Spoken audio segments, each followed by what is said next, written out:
Aku bersyukur bisa berkarya di industri kreatif, punya relasi yang besar, terus mewujudkan mimpi-mimpi yang luar biasa, kemudian juga hidup sesuai yang apa aku mau. Tapi kebayang nggak, kalau Adit lagi capek, lagi burnout, itu bakal ngapain sih, dan gimana cara ngadapinnya? Aku bakal cerita gimana cara aku menghadapi situasi tersebut di ceritanya Adit kali ini. Halo semuanya, sehat-sehat selalu. Kali ini aku bakal cerita tentang bagaimana aku menghadapi fase-fase aku lelah, burnout, kehilangan motivasi, sehingga aku bisa balik lagi semangat untuk berkarya dan memberi dampak baik di masyarakat. Seperti biasa, cerita ini ngalir aja, tanpa skrip. Aku nggak bikin dengan skrip apapun. Ini langsung berdasarkan dari hati, pikiran, dan juga apa yang kau pelajari dalam proses kehidupan. Dengan editan yang minim, semoga kalian enjoy dengan ceritanya Adit kali ini. Ya, menghadapi situasi yang dimana aku burnout, capek, lelah, itu wajar. Karena aku juga manusia. Tapi, gimana sih cara untuk menghadapi dan keluar dari situasi tersebut ya? Walaupun memang berkali-kali pasti akan ada fase tersebut, tapi aku pasti akan mencari cara supaya tidak terlalu larut dalam capek, burnout, dan lain-lainnya. Seperti itu. So, yang pertama, yang pasti, karena aku seorang manusia biasa, aku menerima bahwa aku burnout atau lelah. Nggak usah dilawan, nggak usah kayak munafik atau gimana. Terima aja, akui bahwa lagi lelah, lagi capek. Karena sewajarnya manusia pasti pernah merasakan rasa capek dan juga lelah. Aku menerima situasi tersebut dan semua orang pasti mengalami hal yang sama. Yang kedua, setelah aku akui perasaan tersebut dan aku merasa bahwa aku memang lagi capek, lagi lelah. Hal yang pertama aku lakukan adalah aku harus tahu dulu nih, oh aku capek karena apa, aku lelah karena apa. Aku harus identifikasi dulu. Kenapa sih aku bisa capek, aku bisa lelah? Apa mungkin ini kerjanya terlalu keras, berlarut-larut, atau mungkin ada something yang bikin aku terkuras energinya, habis. Jadi aku harus identifikasi, aku harus tahu dulu apa sih yang bikin aku capek, apa sih yang bikin lelah. Kemudian selanjutnya, setelah aku tahu apa yang bikin aku lelah, yang aku bikin burnout, aku bakal beristirahat dulu. Kalau aku caranya yang paling gampang adalah tidur. Ya, aku sering banget kayak, kalau lagi capek, lagi lelah, aku coba cari waktu space kosong untuk istirahat. Ya, tapi kalau di kantor kan nggak mungkin dong, ya. Ataupun misalnya lagi kerja di luar, lagi freelance atau konten, ya nggak mungkin dong, gitu. Jadi, aku cari waktu istirahat di mana ya pas lagi free time, gitu. Kalau misalnya udah pulang kantor, ya aku balik ke rumah, atau misalnya aku cari tempat untuk yang bersantai seperti itu ya, kayak di taman, atau misalnya di tempat yang bikin aku kayak, wah, energiku bisa charge lagi, gitu. Atau ke cafe, atau gimana, cari tempat yang untuk mencari, apa ya, sumber booster lah, gitu, kalau aku.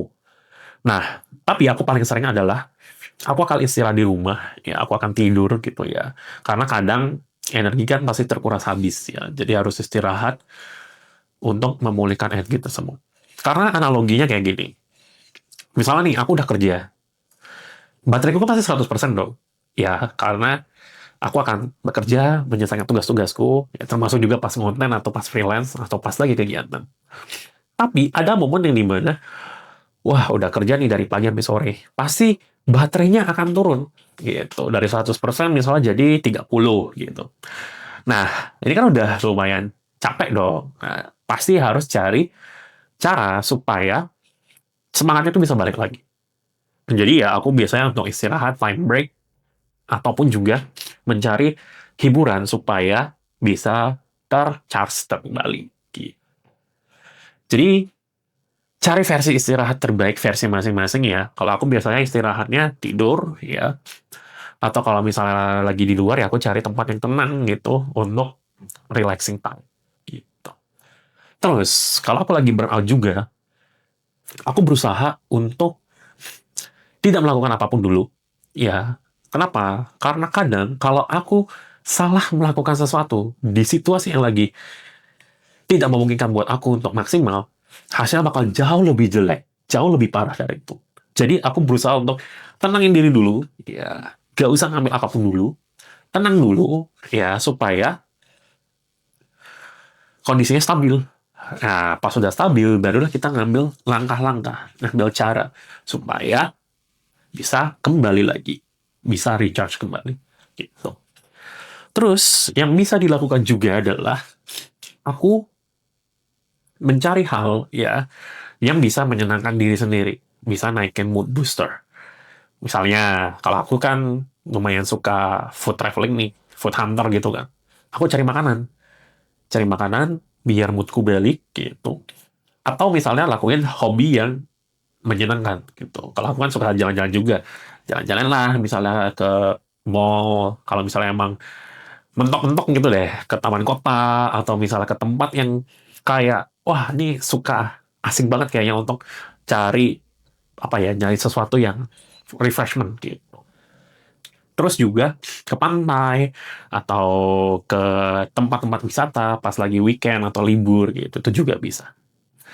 Terus apalagi ya? Sebenarnya banyak sih gitu. Tapi ini beberapa yang paling sering aku lakukan ya supaya aku bisa recharge lagi, bisa termotivasi lagi. Salah satunya adalah juga aku mendengarkan konten-konten yang sifatnya motivasi. Bisa podcast, bisa video, bisa apapun itu, biar ada rasa semangat lagi untuk balik. Karena wajar, manusia pasti kadang ada capek atau burnout. Istirahatnya dulu, nggak apa-apa. Tapi jangan terlalu berlarut-larut burnout-nya, jangan terlalu lama istirahatnya. Karena kehidupan di depan, tugas-tugas di depan masih menunggu. Jadi ya, harus jalan. Jadi ya, aku cari tontonan motivasi yang bisa menyemangatiku, supaya aku bisa balik lagi untuk nge-charge energi juga, selain dengan cara-cara tadi. So, itu tadi yang aku bisa lakukan, supaya punya semangat dan punya energi kalau lagi burnout. Tapi tenang aja, namanya juga manusia, pasti akan ada fase di mana burnout, ada capek, ada lelah. Terima aja, terus istirahat, setelah istirahat, ingat kembali lagi, biar semangat lagi, gunakan trik-trik yang tadi aku lakukan, bisa banget, kalau atau ada cara-cara lain juga bisa, komen aja. Dan semoga tips tadi bisa bermanfaat buat kamu, buat kalian juga, supaya kalau lagi burnout, itu bisa balik semangat lagi. So, enjoy dengan cerita kali ini. Jangan lupa like, comment, share, subscribe, follow juga. Ketemu lagi di cerita selanjutnya. Sehat-sehat semuanya.